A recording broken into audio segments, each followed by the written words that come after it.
Hello everyone, good morning all of you. आज हम लोग भारत की स्थिति एवं विस्तार के बारे में पढ़ेंगे और मैं प्रयास करूंगा कि भारत की स्थिति एवं विस्तार से संबंधित जितने भी टॉपिक हैं उन सभी टॉपिक को हम लोग इसी वीडियो में कवर करने का प्रयास करेंगे। तो सबसे पहले हम लोग जो है भारत की जो भौगोलिक स्थिति होती है उसका हम लोग जिसके माध्यम से जानने का प्रयास करते हैं हम लोग उसे पहले समझ लेते हैं। तो सबसे पहले मैं आपको बताऊंगा कि ग्लोब क्या होता है। ग्लोब तो ग्लोब मान लीजिए अगर किसी देश की स्थिति के बारे में हम लोग उसकी जो भौगोलिक स्थिति है अर्थात किसी देश की जो भौगोलिक स्थिति होती है उसके बारे में जानकारी प्राप्त करने के लिए जिस नमूने का हम लोग प्रयोग करते हैं उसी को हम लोग क्या कहते हैं, ग्लोब कहते हैं। तो मैंने आपको यहाँ पे दिख रहा होगा कि मैंने एक ग्लोब यहाँ पे ऑलरेडी बना रखा है। ये जो ग्लोब होता है, ये जो रेखाएं दिख रही हैं आपको पश्चिम से पूरब की ओर, ये पूरब पश्चिम उत्तर और दक्षिण, पश्चिम से पूरब की ओर जो रेखाएं होती हैं इसे हम लोग अक्षांश रेखाएं कहते हैं, दैट मीन्स लैटिट्यूड लाइन। और जो रेखाएं पूरब उत्तर से दक्षिण की ओर ऐसे सीधे दिख रहा है इस प्रकार से, इन रेखाओं को हम लोग देशांतर रेखाएं कहते हैं। तो लैटिट्यूड लाइन और लॉन्गिट्यूड लाइन तो ये होती हैं अक्षांश रेखाएं और देशांतर रेखाएं। तो आपको समझ में आ गया होगा कि अक्षांश रेखाएं जो होती हैं पश्चिम से पूरब की ओर होती हैं और जो देशांतर रेखाएं होती हैं वह उत्तर से दक्षिण की ओर होती हैं। सबसे बड़ी बात, जो रेखा इस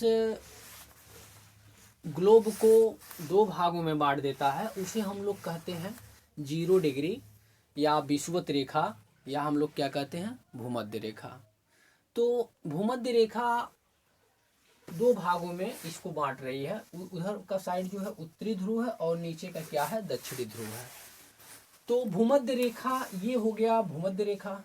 जैसे मान लीजिए ये मैंने भौगोलिक स्थिति के बारे में जानकारी पाने के लिए मैंने यहाँ पर एक ग्लोब का सहारा लिया और ग्लोब में हमने इसको क्या दिखा दिया, ये जो रेखा आपको दिख रहा है ये 0 डिग्री अक्षांश रेखा इसी को कहते हैं, या इसी को हम लोग, इसका दूसरा नाम होता है विषुवत रेखा, या इसी को इक्वेटर लाइन या भूमध्य रेखा कहते हैं। तो पूरा का पूरा यहीं से कवर होने वाला है। ये हो गया आपका भूमध्य रेखा। पृथ्वी को दो बराबर भागों में जो रेखा बांटती है उसे हम लोग क्या कहते हैं, भूमध्य रेखा। अब भूमध्य रेखा से उत्तर साइड में जब आप बढ़ेंगे तो 23 से ही 1/2 डिग्री यानी 23.5 डिग्री जो अक्षांश रेखाएं होती हैं उसे हम लोग कहते हैं कर्क रेखा। तो इससे ऊपर जब आप बढ़ेंगे, देखिए मैंने यहाँ पे लिख रखा है, जो कर्क रेखा होती है वो 23 से 1/2 डिग्री उत्तरी अक्षांश रेखा को हम लोग क्या कहते हैं, कर्क रेखा कहते हैं। और 23 से ही 1/2 डिग्री अर्थात 23.5 डिग्री जो दक्षिणी अक्षांश रेखा होती है उसे हम लोग क्या कहते हैं, मकर रेखा कहते हैं।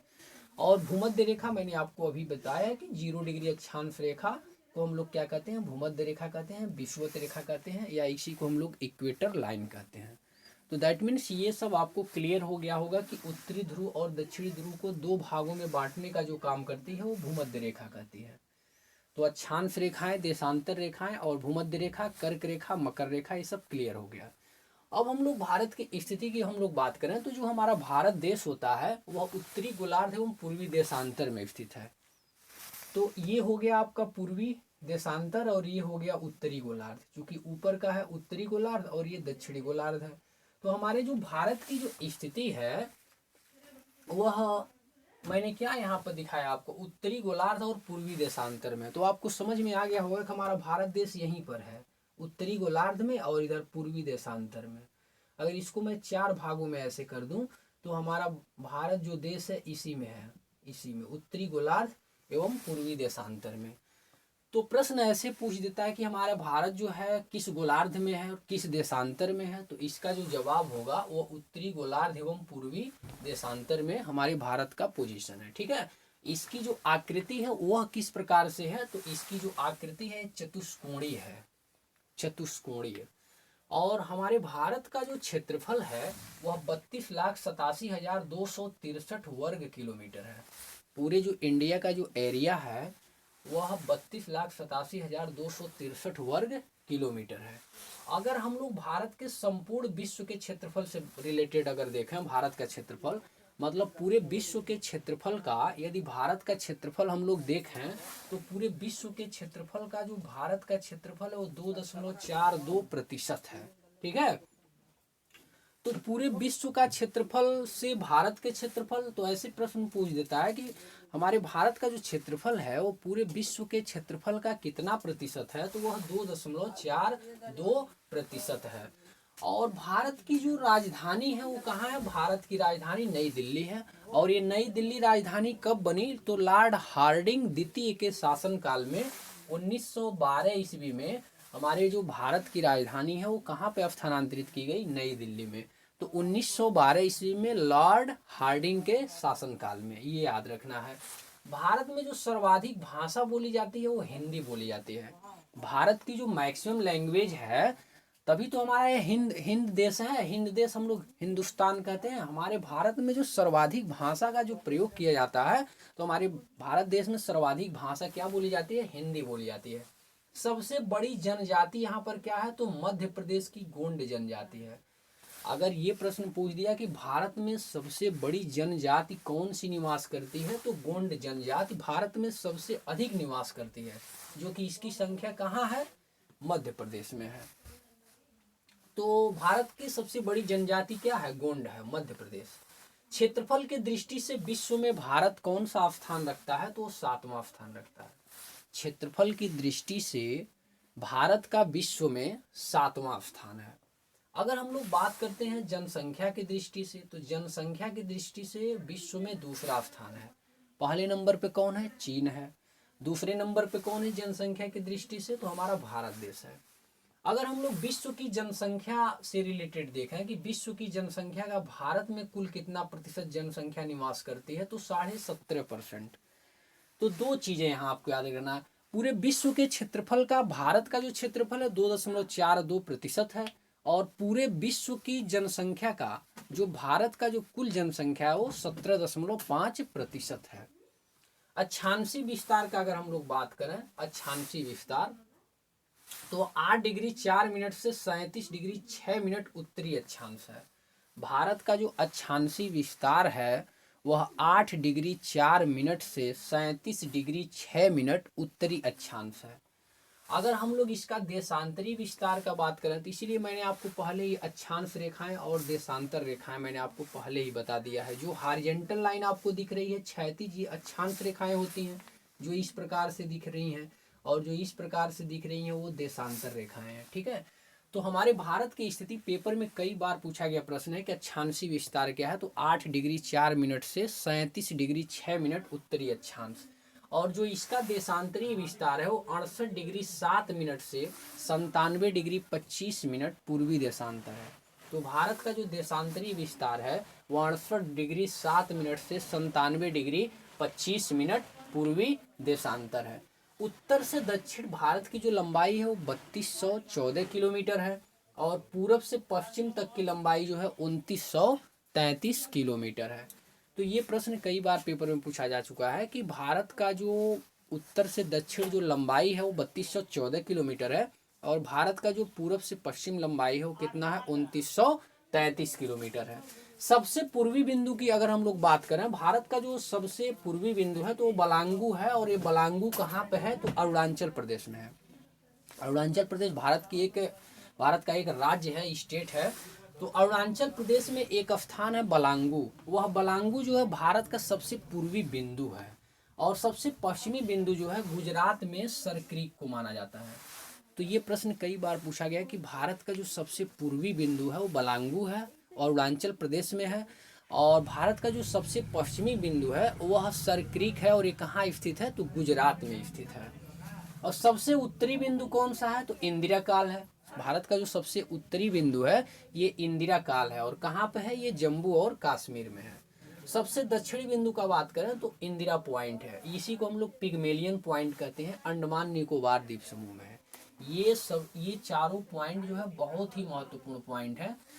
तो भारत का सबसे दक्षिणी बिंदु इंदिरा पॉइंट, भारत का सबसे उत्तरी बिंदु इंदिरा काल, इंदिरा काल जम्मू कश्मीर में है, और इंदिरा पॉइंट इसी को हम लोग पिग्मेलियन पॉइंट भी कहते हैं, और ये अंडमान निकोबार द्वीप समूह में स्थित है। अगर हम लोग दक्षिणी बिंदु भूमध्य रेखा से दूरी अगर देखें तो भूमध्य रेखा ये आपकी है भूमध्य रेखा, इससे जो है दक्षिणी बिंदु की जो दूरी है वो 876 किलोमीटर है। तो ये प्रश्न कई बार पूछा जा चुका है कि दक्षिणी बिंदु, भारत का जो दक्षिणी बिंदु है वो भूमध्य रेखा से कितनी दूरी पर है, तो वह 876 किलोमीटर दूरी पर स्थित है। मुख्य बिंदु, अगर हम लोग भारत के मुख्य बिंदु का बात करें, मुख्य भूमि का जो दक्षिणी बिंदु है वो केप केमोरिन है। अगर हम लोग मुख्य भूमि से पूछ दे, अगर प्रश्न ऐसे पूछ दिया जाए कि जो मुख्य भूमि का जो दक्षिणी बिंदु है वो कौन सा है, केप केमोरिन है, केप केमोरिन। और यह केप केमोरिन है कहाँ पे, तो ये कन्याकुमारी में है। तो द्वीपों की कुल संख्या कितनी है भारत में, तो 247 द्वीप है। भारत में कुल कितने द्वीप हैं, 247 द्वीप, और 204 जो है बंगाल की खाड़ी में है, और 43 कहाँ पे है, अरब सागर में। तो ये हमें याद रखना है, द्वीपों की कुल संख्या कितनी है, 247, और 204 जो है बंगाल की खाड़ी में है, और ये 43 कहाँ पे है, तो अरब सागर में है। तो कुल द्वीपों की संख्या कितनी है, 247। लक्षद्वीप में द्वीपों की कुल संख्या है तो 36 है। लक्षद्वीप में कुल कितने द्वीप हैं, तो 36 द्वीप हैं। और स्थल सीमा की कुल लंबाई कितनी है, तो 15,200 किलोमीटर है। तटीय भाग की कुल लंबाई कितनी है, तो 7516.5 किलोमीटर है। और मुख्य भूमि के तटीय भाग की कुल लंबाई कितनी है, तो 6100 किलोमीटर है।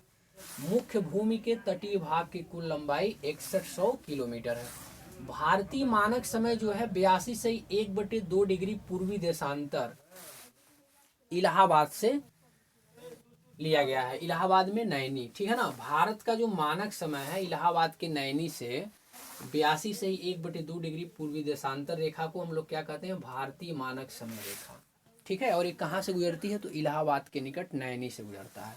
तो ये भारतीय मानक समय रेखा जो है वह 82 से 1/2 डिग्री है। पूर्वी देशांतर रेखा को क्या कहा जाता है, भारतीय मानक समय रेखा, ठीक है।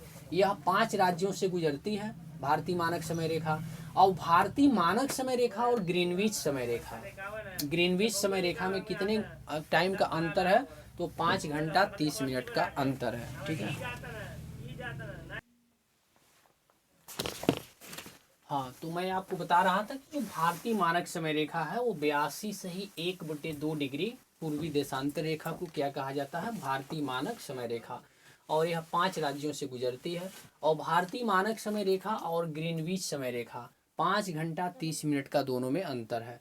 तो ये जो 5 घंटा 30 मिनट है वह जो ग्रीनविच का टाइम है वो क्या है, आगे है भारत की मानक समय रेखा से, ठीक है। यह राज्यों की कुल संख्या कितनी है भारत में, तो भारत में कुल राज्यों की संख्या 29 है। और केंद्र शासित राज्यों की कुल संख्या कितनी है, तो केंद्र शासित राज्यों की कुल संख्या कितनी है, 7 है। सर्वाधिक राज्य की सीमा स्पर्श करने वाला राज्य कौन सा है, तो यूपी है। तो उत्तर प्रदेश जो है वह सबसे अधिक राज्यों की सीमा को स्पर्श करता है। और कितने राज्यों की सीमा को स्पर्श करता है, तो 8 राज्यों की सीमा को स्पर्श करता है हमारा उत्तर प्रदेश। समुद्र तट से लगे राज्यों की कुल सीमा कितनी है, तो समुद्र तट से लगे राज्यों की सीमा कुल 9 है। हिमालय से छूने वाले राज्यों की संख्या कितनी है, तो हिमालय से छूने वाले राज्यों की संख्या कुल कितनी है, 10 है।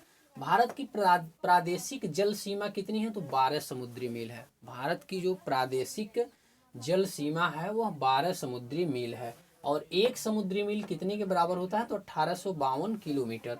1852 किलोमीटर एक समुद्री मील को बोला जाता है। कर्क रेखा 8 राज्यों से गुजरती है। कर्क रेखा कितने राज्यों से गुजरती है, तो कर्क रेखा जो है 8 राज्यों से गुजरती है। सर्वाधिक नगरीकृत राज्य, अर्थात अगर नगर देखा जाए तो नगर किसमें सबसे अधिक हैं, तो गोवा में सबसे अधिक नगर हैं।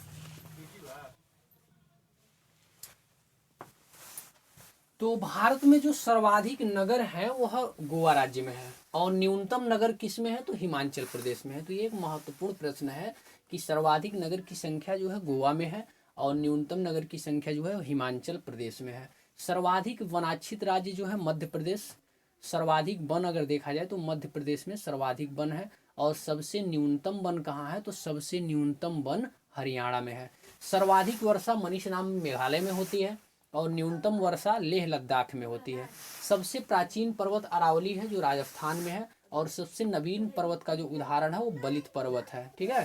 भारत का सर्वाधिक पूर्वी भाग जो है अरुणाचल प्रदेश को नेफा में है। ठीक है। अरुणाचल प्रदेश का जो नेफा है वो भारत का क्या है, सर्वाधिक पूर्वी भाग है।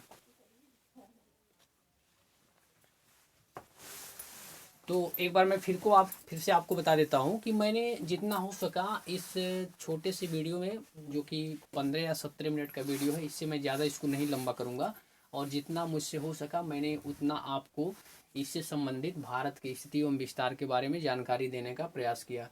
तो आई होप आपको ये वीडियो अच्छा लगा होगा। तो अगर अच्छा लगा हो तो ज़रूर लाइक कीजिए, क्योंकि आपका एक लाइक ही हमारे मोटिवेशन को बढ़ाता है। और बस इतना ही। जय हिंद।